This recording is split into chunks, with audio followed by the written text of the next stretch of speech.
Ladies and gentlemen, I know that whenever the mission calls, the Philippine Air Force answers. Time and again, you put your life on the line for the sake of our people. Habang umaasa ang taong bayan sa inyo, kayo naman ay may maaasahan sa administrasyong ito. Bilang inyong Commander-in-Chief, titiyakin kong buo at tapat ang suporta at malasakit ko sa inyong lahat na Philippine Air Force.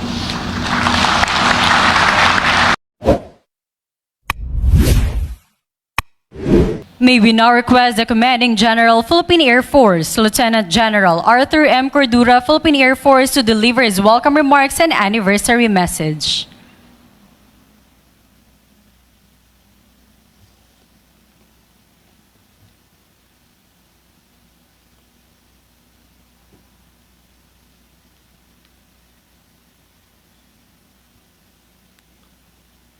To the President of the Republic of the Philippines and Commander-in-Chief, Armed Forces of the Philippines, His Excellency, Ferdinand Marcos Jr., to the Special Assistant to the President, Secretary Antonio Ernesto Lagdameo Jr., to the Department of National Defense, the Honorable Gilberto Chodoro Jr., the Chief of Staff, Armed Forces of the Philippines, General Romeo Browner Jr., and his lady, Mrs. Melody Mariel Browner, ma'am, the former Chief of Staffs and former Commanding Generals of the Philippine Air Force and their ladies, guests from the Malacanang Palace, guests from the Department of National Defense, Commandant Philippine Coast Guard, Major Service Commanders and Unified Commanders, guests from the General Headquarters, Armed Forces of the Philippines, members of the Foreign Armed Forces Attaché Corps, general and senior officers from the active, retired, and reserve military service, members of the Philippine Air Force Multi-Sectoral Governance Council, our awardees and distinguished guests, members of the Philippine Air Force Officers and Enlisted Personnel Ladies Central Club, men and women of the Philippine Air Force, my wife, Paula is here.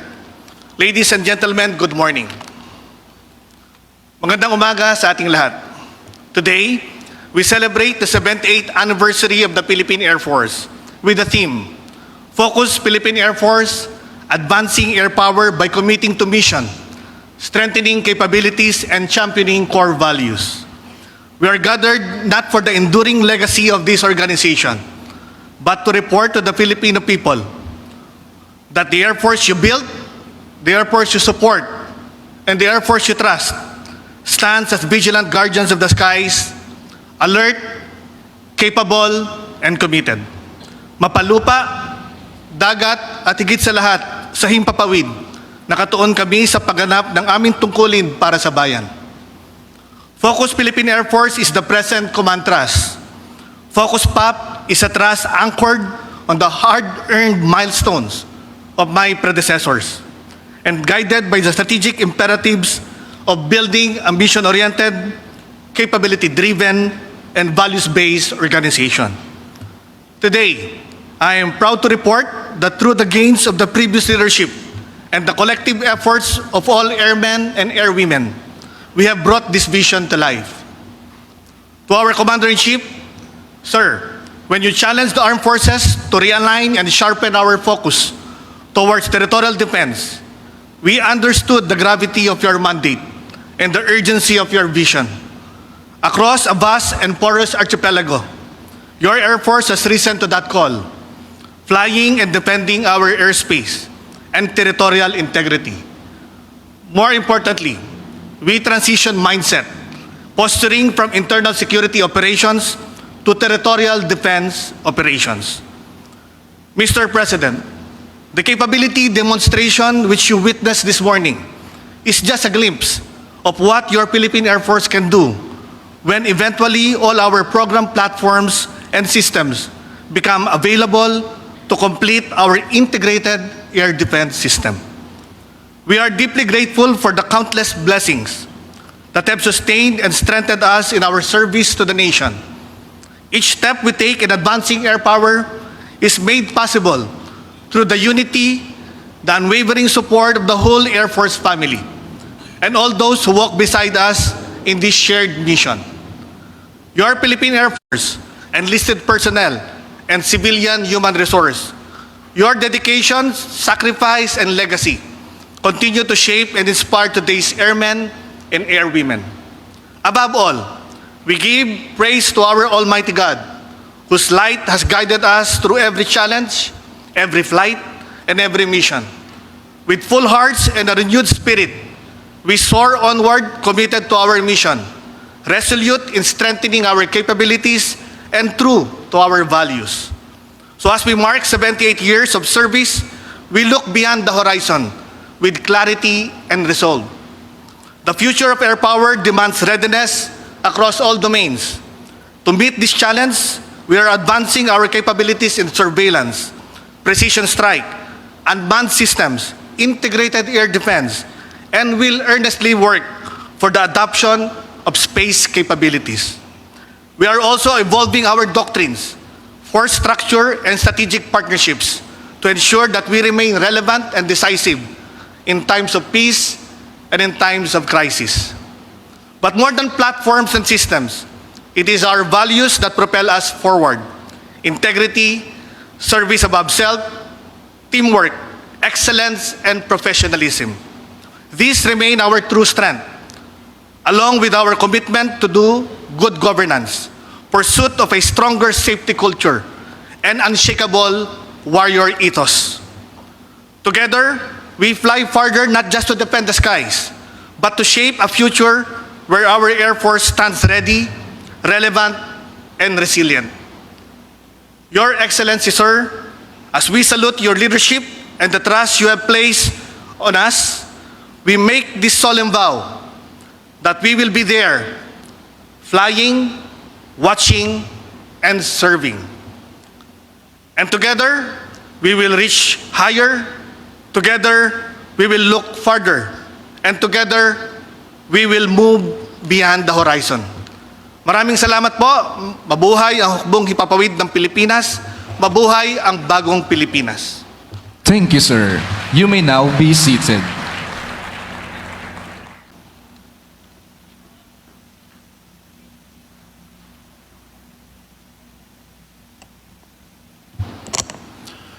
Ladies and gentlemen, the President of the Republic of the Philippines and Commander-in-Chief of the Armed Forces, His Excellency Ferdinand R. Marcos, Jr.